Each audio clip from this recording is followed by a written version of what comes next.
नमस्कार, news capital express देख रहे हैं आप और मैं हूं आपके साथ गुंजन। बुलेटिन की शुरुआत करेंगे इस वक्त की बड़ी खबर के साथ। बता दें आपको कि एक बार फिर से बुधवारा इतवारा शबन चौराहा लक्ष्मी चौकिट काजी कैंप समय से बंद करवाने को लेकर पूर्व महापौर आलोक शर्मा ने ज्ञापन सौंपा है। प्रारंभ कर दिया है। मैं समझता हूं कि इस प्रकार से गुंडे बदमाशों को वो जो भी संरक्षण देगा उनके नाम भी उजागर करेंगे और बहुत ही जल्दी जो कांग्रेस के विधायक हैं जिनके फोटो गुंडे बदमाशों के साथ हैं, मवालियों के साथ में, वो फोटो भी हम मीडिया के सामने प्रकाशित करेंगे। शीघ्र इनके ऊपर कार्रवाई का जा रहा है। अगर अपराधी हैं, गुंडे हैं, कांग्रेस के विधायकों का संरक्षण है, इनको छोड़ा नहीं जाएगा, कार्रवाई होना चाहिए। अगर अपराध सुधा है तो इनके यहाँ भी बुलडोजर चलना चाहिए, इनके भी मकान टूटना चाहिए। अब मध्य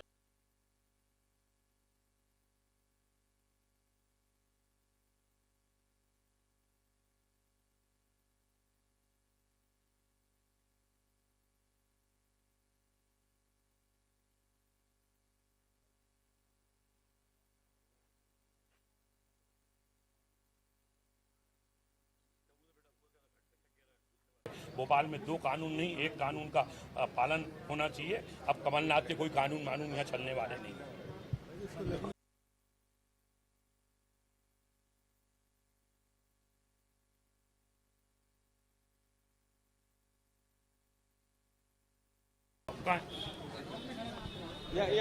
फोटो कहाँ है? भोपाल में यहाँ दो कानून नहीं चलेंगे। इस दो कानून के चक्कर में आने वाली पीढ़ी बिगड़ रही है। उनको संरक्षण हमारे भारतीय जनता पार्टी के कार्यकर्ता हैं, छोला विश्राम घाट पे रहते हैं, गांजा, भांग, चरस इस प्रकार के उसमें बच्चे बिगड़ गए। हम नई पीढ़ी को नहीं बिगड़ने देंगे। आज कलेक्टर भोपाल के पास आए हैं कि आज मध्य प्रदेश में स्पष्ट बहुमत से भारतीय जनता पार्टी की सरकार बन गई है। जनादेश मध्य प्रदेश की जनता ने भारतीय जनता पार्टी को दिया है और आज हम यहाँ पे आए हैं कि हमारा जो मध्य प्रदेश की राजधानी भोपाल है, यहाँ पे गुमास्ता एक्ट का पालन नहीं हो रहा है। यहाँ पर कांग्रेस की कमलनाथ सरकार ने पुराने भोपाल में जो क्षेत्र हैं वहाँ के बाजार 24 घंटे खुले रहते हैं। भोपाल में दो कानून नहीं चलेंगे। भोपाल का न्यू मार्केट का बाजार हो, भोपाल का 10 नंबर का मार्केट हो, विट्ठल मार्केट हो, पिपलानी का मार्केट हो, बरखेड़ा का मार्केट हो, संत हृदयराम नगर का मार्केट हो, चौक का बाजार हो, कपड़ा बाजार हो, सरापे का बाजार हो, हनुमानगंज का बाजार हो, हमीदिया रोड का बाजार, ये 10 बजे बंद होते हैं। परंतु पुराने भोपाल का लक्ष्मी टाकिज, पुराने भोपाल का काजी कैंप का एरिया, पुराने भोपाल का इमामी गेट, पुराने भोपाल का बुधवारा चारबत्ती का चौराया, जहांगीराबाद में सबन चौराया 24 घंटे तक खुले रहते हैं और उसके कारण कहीं ना कहीं आने वाली पीढ़ी बिगड़ रही है, युवा पीढ़ी बिगड़ रही है। गांजा, अफीम, चरस इस प्रकार के पाउडर बिक रहे हैं। बच्चे घर में नहीं आ रहे हैं। कई हमारे पापा मम्मी घर के उनके फ़ोन आते हैं, भैया भाभी के फ़ोन आते हैं, कई घरों में तो अब्बा अम्मी तक के फ़ोन आए हैं, बंद करिए। कई में मुस्लिम हमारे जो माइनॉरिटी के भाई लोग हैं उन्होंने पत्र लिखा है। एक तो माइनॉरिटी के वरिष्ठ पत्रकार हैं, उन्होंने तो एडिटोरियल लिखा है कि आलोक जी का निर्णय सराहनीय है, बाजार बंद होना चाहिए और बच्चों को गलत लत से बचाया जा सके। तो भोपाल में एक कानून का पालन होना चाहिए। आज कलेक्टर भोपाल को हमने ज्ञापन दिया है और उनसे मांग की है कि अब मध्य प्रदेश में भारतीय जनता पार्टी की सरकार है। भोपाल में दो कानून नहीं चलेंगे, एक कानून का पालन होना चाहिए और भोपाल में सभी बाजार रात को 10 बजे बंद होना चाहिए। पुलिस अपना काम करेगी, ये काम पुलिस का है, ये काम जिला प्रशासन का है। नहीं करेंगे तो पुलिस काम करेगी। गुमास्ता एक्ट में अगर कोई वायलेंस करता है, उल्लंघन करता है तो पुलिस को कानून ने अपने धाराएं दी हुई है, संविधान दिया, एक्ट दिया, उसका पालन कराएंगे। वो अभी आप एक फोटो लिए थे, ये आपके बाजू में खड़े हुए शर्मा जी आए थे, ज्ञापन दिया है उसने, क्या डिमांड थी उनकी, क्या मांग? उन्होंने गौतम नगर थाने का एक एफआईआर का जिक्र किया है जिसमें उनका कहना है कि एक इस घटना में धारा का सही उपयोग नहीं हुआ है, एफएससी की धारा का। हमने डीसीपी को लिखा है कि उसमें धाराओं का एक बार पुनरीक्षण करें और सही धाराओं का समावेश करें। हाँ, दूसरा एक महत्वपूर्ण मुद्दा था जिसमें उन्होंने पुराने भोपाल के कुछ क्षेत्रों में जिस तरह से शहर के दूसरे हिस्सों में 10 बजे के आसपास दुकानें बंद हो जाती है, उसी स्थिति को वहाँ भी लागू करने के लिए उन्होंने एक आवेदन दिया है और एक डेलीगेशन आया था जिसमें इस बात का जिक्र करते हुए ज्ञापन किया। इसमें चूंकि गुमास्ता एक्ट संबंधित विभाग दूसरे विभागों के द्वारा जारी किया जाता है, तो एक संबंधित बैठक में इस पूरे बिंदु पर चर्चा करें, गंभीरता से इस पर विचार किया।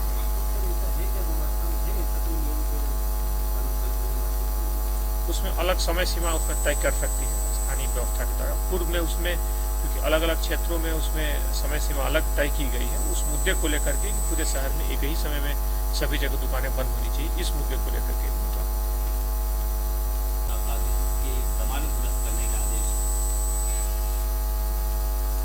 मुख्य तौर पर आतंक अपराधियों को लेकर के पुलिस काफी गंभीरता से काम करती रहती है, और ऐसी कड़ी में देखा कि कई ऐसे अपराधी हैं जो कई बार पुलिस के रडार से बचने के लिए अलग अलग क्षेत्रों में जाकर अपराधों को करते हैं। इस कड़ी में पुलिस ने उनकी जमानतों को निरस्त कराने के लिए इसमें लगातार प्रयास शुरू किया है। इनकी लिस्टिंग की जा रही है विभिन्न थाना क्षेत्रों में।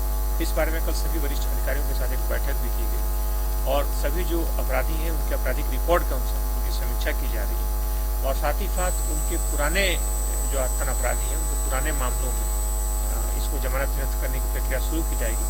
हालांकि पुलिस समान तौर पर जब अपराधी अगर कोई पकड़ा जाता है किसी अपराध में और उसके बारे में न्यायालय में जो जानकारी आती है, उसमें अनिवार्य किया गया है कि उसकी पुराना जो आपराधिक रिकॉर्ड हो वो उस डायरी के साथ में जाए, और साथ ही साथ अगर किसी व्यक्ति को जमानत मिलती है उसमें विभिन्न जो बंद है, विभिन्न अलग अलग जो शर्तें हैं, उसमें एक शर्त यह भी रहती है कि अगर कोई दूसरा अपराध करता है तो उस समय उसकी उस जमानत निरस्त करने की प्रक्रिया शुरू की जाएगी। तो इस प्रक्रिया का भी पालन कराने के लिए पुलिस को अलग अलग बातों अलग अलग बिंदुओं पर चर्चा की।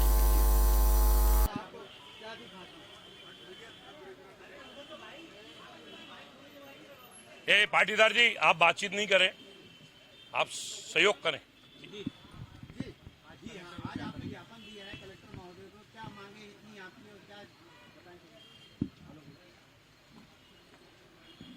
मध्य प्रदेश में भारतीय जनता पार्टी की सरकार है। प्रदेश में गुमास्ता एक्ट लागू है। इस एक्ट को लागू करने को लेके जहां पे कुछ कमी रह गई, जिसका इम्प्लीमेंट नहीं हो पा रहा, कांग्रेस शासनकाल के दौरान कमलनाथ जी मुख्यमंत्री बने थे, 1.5 साल दुर्घटना बस, और उनके इशारे के ऊपर पुराने भोपाल में कांग्रेस विधायक के संरक्षणों के कारण यहाँ पे कानून का ठीक ढंग से पालन नहीं हो रहा। भोपाल मध्य प्रदेश की राजधानी है, और इस राजधानी में 2 कानून चल रहे हैं। भोपाल में न्यू मार्केट बाजार है, जो शहर की हृदय स्थली है, शहर की हार्ट बीट है।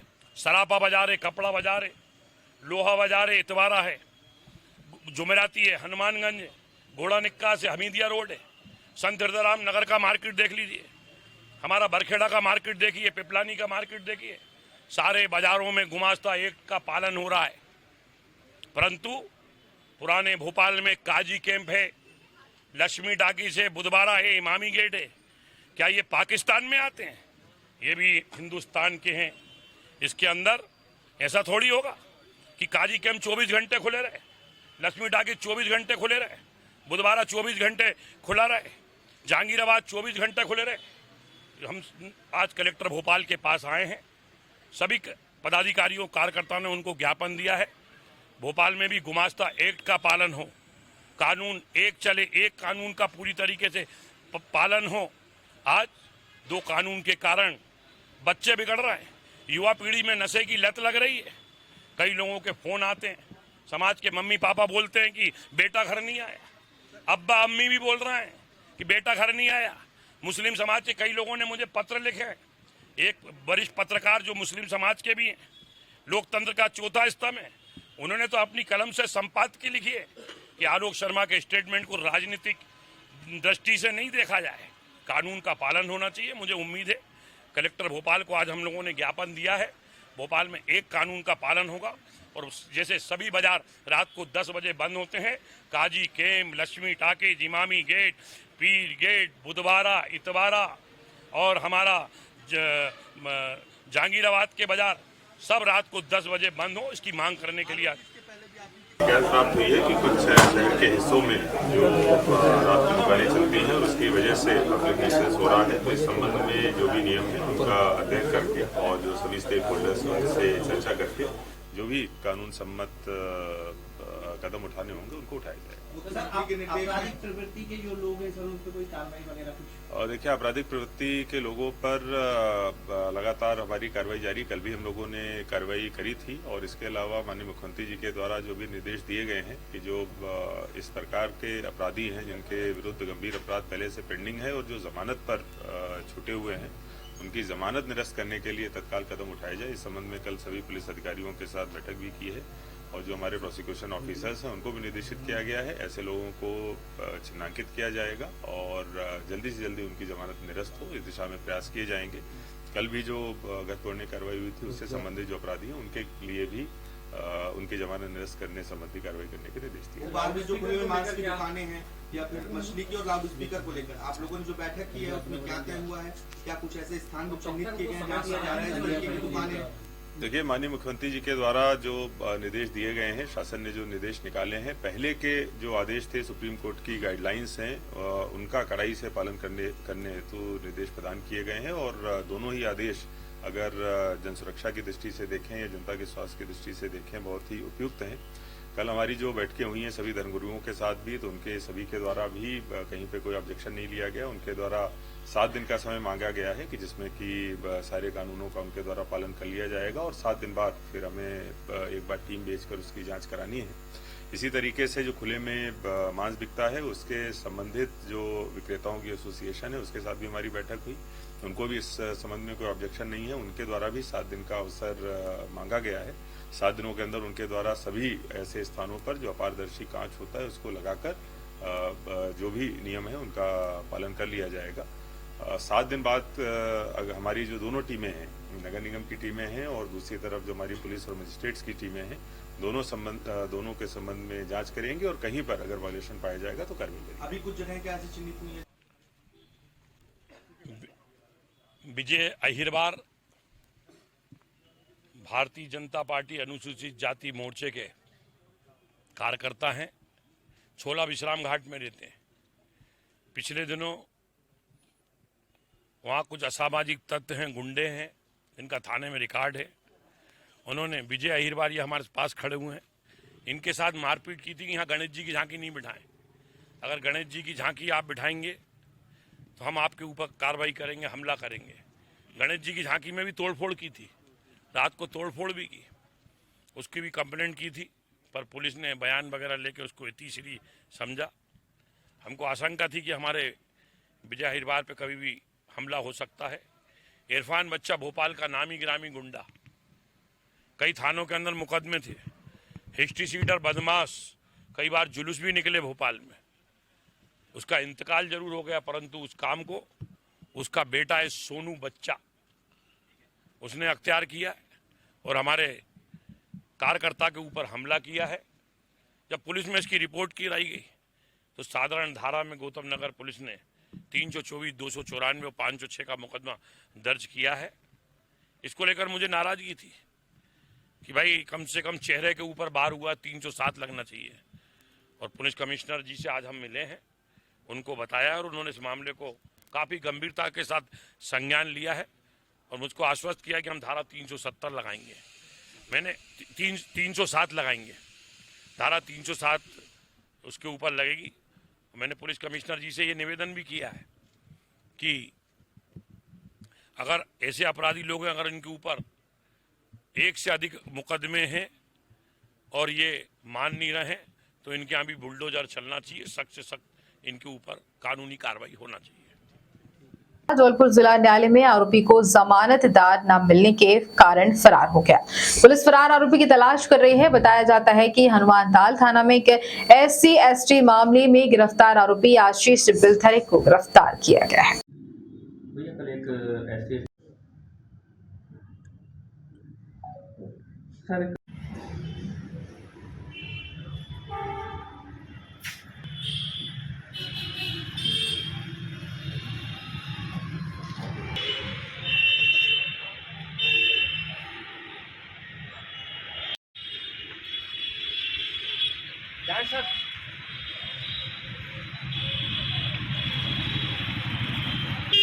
चलो हम लोगों ने सच ये है, मतलब अभी भर्ती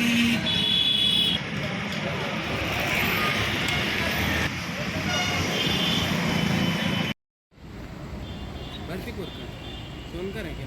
नहीं जाट वाट है शायद। को शर्म नहीं आई यार वैसे। और ये हनुमानताल थाना क्षेत्र में कोई मामला दर्ज हुआ था, उस पर यहाँ जिला न्यायालय में SC/ST कोर्ट में पेश किया गया था उसे। तो पेश करने में उसमें शायद मजिस्ट्रेट साहब ने जमानत के लिए कहा था, वो जमानतदार प्रस्तुत नहीं कर पाया, तो अंततः उसे जेल दाखिल कराना था। तो उस बीच में वो फरार हो गया, उस पर मामला दर्ज किया गया उमती थाना क्षेत्र में और उसकी तलाश जारी है। कुछ नाम उसका? आशीष बिलथरे नाम ऐसा बताया गया। डायबिटीज एवं प्रेविटिवल डिसीज है जो लंबे समय में होने वाला कॉम्प्लिकेशन है, उसमें लोगों को कैसे बचाया जाए। लोगों को तभी बचाया जा सकता है जब लोग और डॉक्टर को उसके बारे में जानकारी हो। ABC डायबिटीज बोथ कार्यशाला का आयोजन 16 से 17 को होटल में आयोजित किया गया है। जब डायबिटीज की बीमारी हो गई है और कोई भी कॉम्प्लिकेशन नहीं हुआ है और ये लंबा पीरियड है, 4-5 साल 6 साल का पीरियड है, तो इस पीरियड में अगर लगातार अच्छा तो बाद में कॉम्प्लिकेशन रेट बहुत ही कम आते हैं। ऐसे आंकड़े रिसर्च में आए हैं। अगर अभी आज की तारीख में देखें तो एक लार्ज चंक ऑफ पॉपुलेशन है जिनको अभी अभी नई डायबिटीज मालूम पड़ रही है। तो 5-7 साल 8 साल के बाद बहुत सारे कॉम्प्लिकेशंस, हार्ट की बीमारियां, किडनी की बीमारियां, हड्डियों की बीमारियों से, आंखों की बीमारियों से लोगों को बचाया जाता है। और इसको बचाने का काम तो बेसिकली डॉक्टर्स को करना ही है, बट दवाइयों के अलावा कौन सा व्यायाम करना है, कौन या डॉक्टर्स तक पहुँचे और डॉक्टर्स के थ्रू आम जनता तक मैक्सिमम पॉसिबल अच्छे से चल जाए। और इसी उद्देश्य से हम लोग इस तरह के अपडेट्स, कोर्सेज ऑर्गेनाइज करते हैं। ये स्पेसिफिक लेटेस्ट नवीनतम तकनीकें आ रही हैं, मॉनिटरिंग की तकनीकें, इंसुलिन की तकनीकें। डायबिटीज़ एक प्रिवेंटेबल डिजीज़ है जिसमें जो लंबे समय में होने वाले कॉम्प्लिकेशंस हैं उनसे अपन लोगों को बचा सकते हैं। पर बचा तब पाते हैं जब इसका इलाज, सब बहुत अच्छा इलाज आम जनता तक पहुंच पाए। और इलाज पहुंचता है डॉक्टर्स के थ्रू। डॉक्टर्स को अगर हम सही ढंग से ट्रेन कर दें कि डायबिटीज़ में कौन सी दवाएं, कब इंसुलिन, किस तरह की टेक्नोलॉजी, कौन सा एक्सरसाइज, कौन सी डाइट लोगों तक मदद पहुंचा सकती है, शुगर कंट्रोल रख सकती है और लंबे समय में होने वाले कॉम्प्लिकेशन से बचा सकती है, तो आम जनता में कई लोगों का इलाज इम्प्रूव हो जाएगा और डायबिटीज़ से होने वाला, पड़ने वाला बोझ जो हमारे समाज और देश पे आ रहा है वो कम हो जाएगा। इसी उद्देश्य से एक ABC डायबिटीज़ के नाम से कोर्स कॉन्फ्रेंस हम लोगों ने इस शनिवार और रविवार को 16 दिसंबर और 17 दिसंबर 2023 में होटल कृष्णा में ऑर्गेनाइज़ करी है। शाम को 7:30 से 9:30 के सेशन शनिवार को हैं और रविवार को सुबह 10 बजे से शाम को 6 बजे तक के सेशंस हैं। तो मेरा सभी डॉक्टर्स से अनुरोध है कि इस कॉन्फ्रेंस में आएँ और इस कॉन्फ्रेंस में शिद्दत करके अपना एक्सपीरियंस शेयर करें, जिससे बाकी लोग सीखें और बाकी लोगों के नॉलेज और एक्सपीरियंस से खुद भी सीखें और इलाज इम्प्रूव करें। Thank you. मैं डॉक्टर विशाल कस्तवार। धौलपुर रेलवे पुलिस DRP ने ट्रेनों से मोबाइल चुराने वाले एक चोर को गिरफ्तार किया है। मोहम्मद अदनान नाम का चोर जो गोहलपुर में रहता है और ट्रेनों से यात्रियों के मोबाइल चोरी करता था। DRP पुलिस ने बताया कि 2 यात्रियों द्वारा थाने में रिपोर्ट दर्ज कराई गई थी, उनके मोबाइल भी चोरी किए गए। कल 2 यात्रियों द्वारा उनके 2 मोबाइल चोरी होने की रिपोर्ट दर्ज कराई गई थी, जिसको हमने तत्काल स्टाफ को लगाया गया और स्टाफ के द्वारा तत्काल 24 घंटे के अंदर ये मोहम्मद अदनान पिता मोहम्मद बसीर उम्र 21 साल ईदगाह गोकलपुर का रहने वाला है, जिसको पकड़ा, जिसके पास से दोनों चोरी गए मोबाइल बरामद किए गए हैं और ये पूर्व से भी अपराधी है। इसके कई प्रकरण इसके चोरी के कायम है, जिसे गिरफ्तार कर न्यायालय पेश किया जा रहा है। मध्य प्रदेश के सरकारी अस्पतालों की व्यवस्थाओं पर जहां सवाल उठाते हैं, वहीं एक प्राथमिक स्वास्थ्य केंद्र ऐसा भी है जिसे प्रदेश में सबसे बेहतर स्वास्थ्य सुविधाएं उपलब्ध कराने का तमगा मिला है।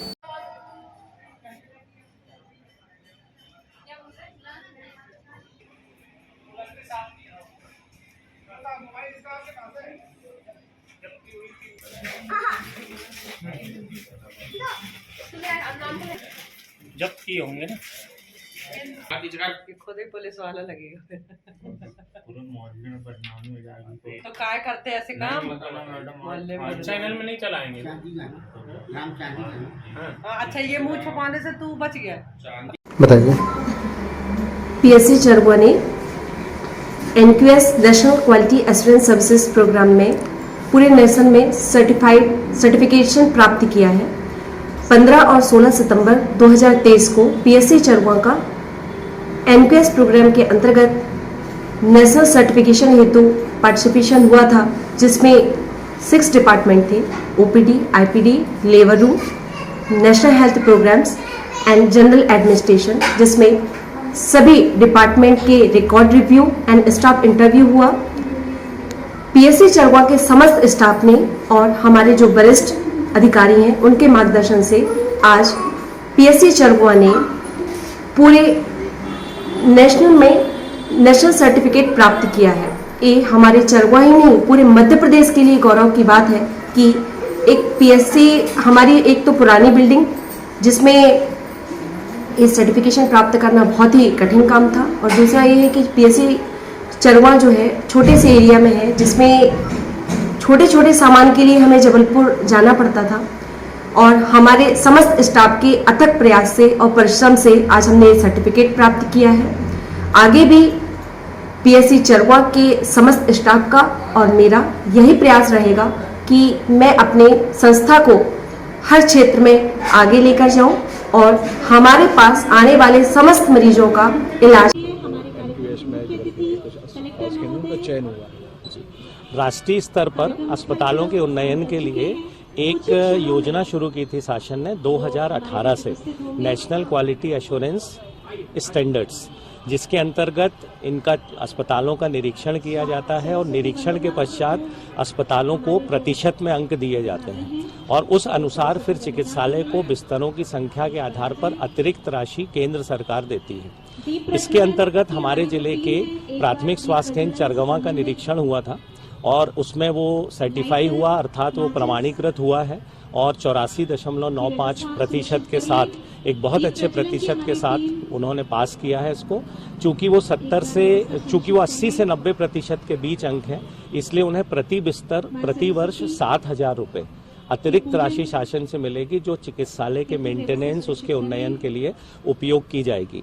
पूरे भारत यानी कहना चाहिए हमारे पूरे देश के स्तर पे इसका चयन होता है। ये मापदंड निर्धारित हैं, उसके करीब 800 मापदंड हैं जिस पर उनका निरीक्षण होता है। इसमें बाहर से, राज्य के बाहर से 2 असेसर्स आते हैं जो निरीक्षण करके अपनी रिपोर्ट देते हैं और उस आधार पे इसका प्रमाणीकरण किया जाता है।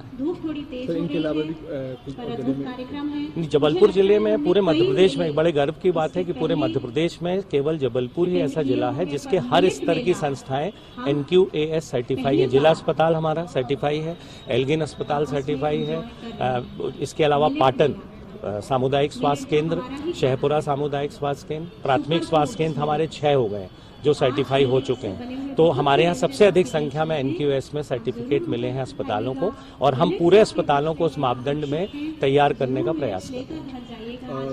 जबलपुर के तिलवारा शाहनाला के पास एक युवक का कंकाल मिलने से क्षेत्र में सनसनी फैल गई। इधर कंकाल मिलने की सूचना मिलते ही तिलवारा थाना पुलिस मौके पर पहुंचे और कंकाल की शिनाख्त करवाई।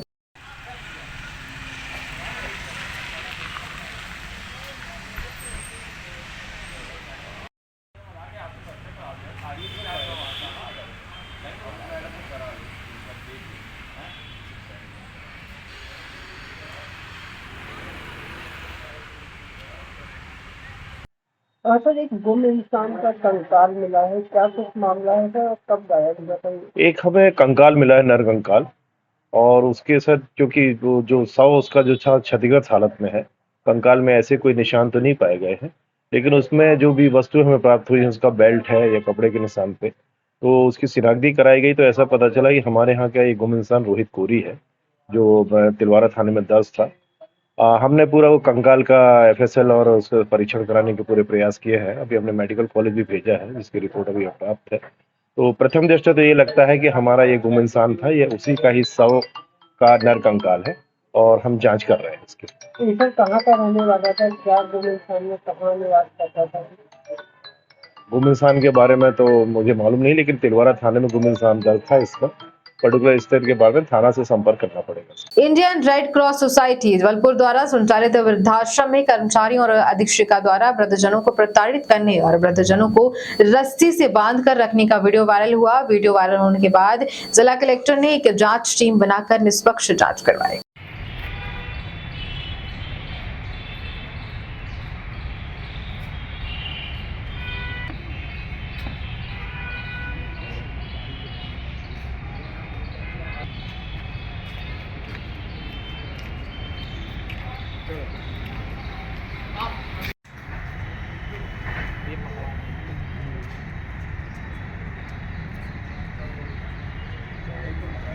बैठे बैठ के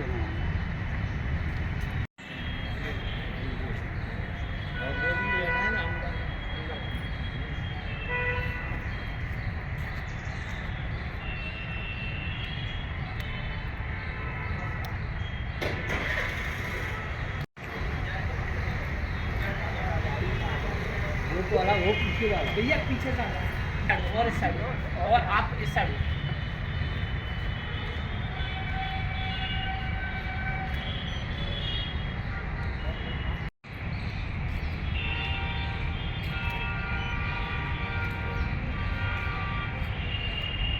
आप लोग आए हो क्या कौन है ये तो मैं बता रहा हूँ कि वो जो कलेक्टर साहब ने उसको निकाल दिया है तो वो 1.5 महीना हो गया, वो जा नहीं रही है। इसको बुढ़े को उस बुढ़ी को ले जाती है, इधर उधर घुमाती है, तो वो निकलना चाहिए।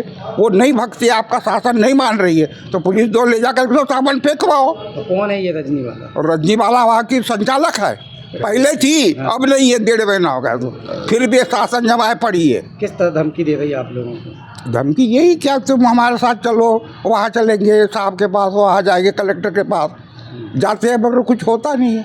वो भानवट साहब के यहाँ पे ले गए उस दिन तो उसके चौकीदार ने हमको डांट के भगा दिया। अभी क्या कह रही है आप लोग? अभी कुछ नहीं बोल रही है, अभी इधर उधर घूमते रहती है, हो गया। और कोई बुढ़े को बोलती है चलो साथ में, कोई बुढ़ी को बोलती है चलो साथ में, ये परेशानी करती है। आप लोग क्या चाह रहे हो? अब क्या चाहते हैं, वो उसको जब निकासा हो गया उसका तो 2 पुलिस वाले जाके उसका सामान फेंके। वो वहीं पे अभी रह रही है? वहीं रहती है, शाम सुबह घूमती है। नाम आपका? मेरा अम्बीर राम टेके।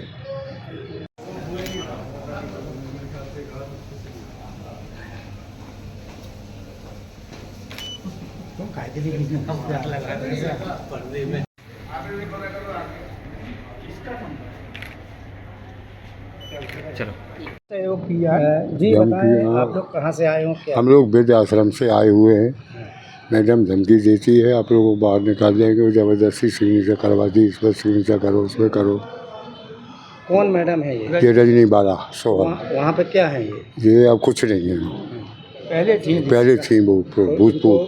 1.5 महीना हो गया, निकाले गई मगर वो जा नहीं रहे वहीं पे। जी आपने कलेक्टर से किस लिए शिकायत की? हम लोग वृद्धाश्रम से आए हुए हैं। वहाँ की अधीक्षिका को अनियमितता के कारण वो सेवा मुक्त कर दिया गया पिछली 22 तारीख को, और वो उसके बाद भी वो अपने वहीं आश्रम के परिसर में रह रही हैं और जिन जिन वृद्धों पे उनको शक है उनको धमकाती हैं कि हम इसका नतीजा ख़राब होगा और हम लोगों को उनके आतंक से बचाया जाए और उनसे खाली करवाया जाए। किस लिए उसको निष्कासित किया गया? वो उनके ऊपर गंभीर अनियमितताएं आई थी, कलेक्टर महोदय ने जांच करवाई, इसलिए जांच में सही पाई गई तब तो उनको निष्कासित किया गया। आप लोगों को किस तरह परेशान कर रही क्या? अभी तो पद पे नहीं है लेकिन अपने प्रभाव तो बता रही है ना। वो तो उनका कहना है कि हम तो अभी फिर से वापस आने वाले हैं और फिर हम सबको देख लेंगे।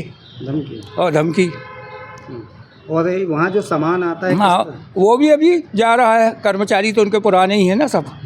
आप लोग क्या चाहते हो? हम लोग तो चाहते हैं कि उनसे परिसर खाली करवाया जाए। नाम आपका? जगदीश शुक्ला। क्या नाम है उनका अधीक्षक? रजनीवाला सोहल, श्रीमती रजनीवाला सोहल। मध्य प्रदेश के नए मुख्यमंत्री मोहन यादव ने कुर्सी संभालते ही कट्टर हिंदुत्व की झलक दिखाई है। शपथ लेते ही उन्होंने आदेश दिया है कि अब कान फोड़ू लाउडस्पीकर ना तो किसी धार्मिक स्थल पर बजेंगे और ना ही तेज आवाज में अजान की जा सकेगी। हमारी तो बस इस महीने खत्म हो जाएगी। मैम एक मिनट, हनुमान फायर करके ले गए? फायर नहीं किया उन्होंने। हाँ मतलब आर्म्स लेके आए थे, पिस्टल लेके आए थे। हाँ। जी। तो उनका जो है वो लेडी से, अच्छा, तो फिर वो पैसे नहीं दे रही थी, उसने शोर मचाना शुरू किया। वहाँ पे और लोग आ गए, जब भीड़ आ गई तो इनके पास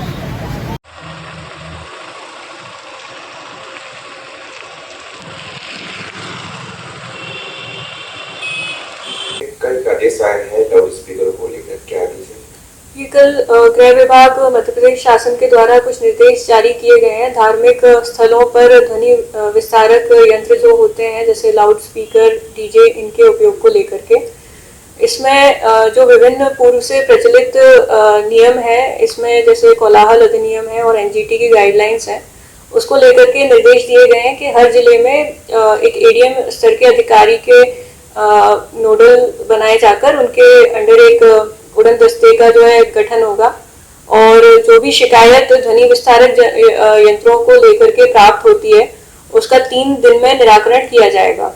इसमें जो है जिला प्रशासन से एक प्रतिनिधि और संबंधित थाने के थाना प्रभारी अथवा उनके प्रतिनिधि और पोल्यूशन कंट्रोल बोर्ड से एक व्यक्ति इसके जो है मेंबर्स रहेंगे। तो इसका मुख्य उद्देश्य जो है जो शोरगुल से और ध्वनि विस्तारक यंत्रों से जो स्वास्थ्य को हानि पहुंचती है उस पर रोक लगाना है। उसको एग्जीक्यूट कैसे कर रहे हैं? इसमें जो है उस आदेश में क्लियरली मेंशन है कि समन्वय सर्वप्रथम स्थापित करके सभी जो भी धार्मिक गुरु हैं और उन लोगों से बात करके इस समस्या का जो है निराकरण निकाला जाए। फिर भी यदि उल्लंघन होता है तो उड़न दस्ते के द्वारा कार्रवाई की जाए।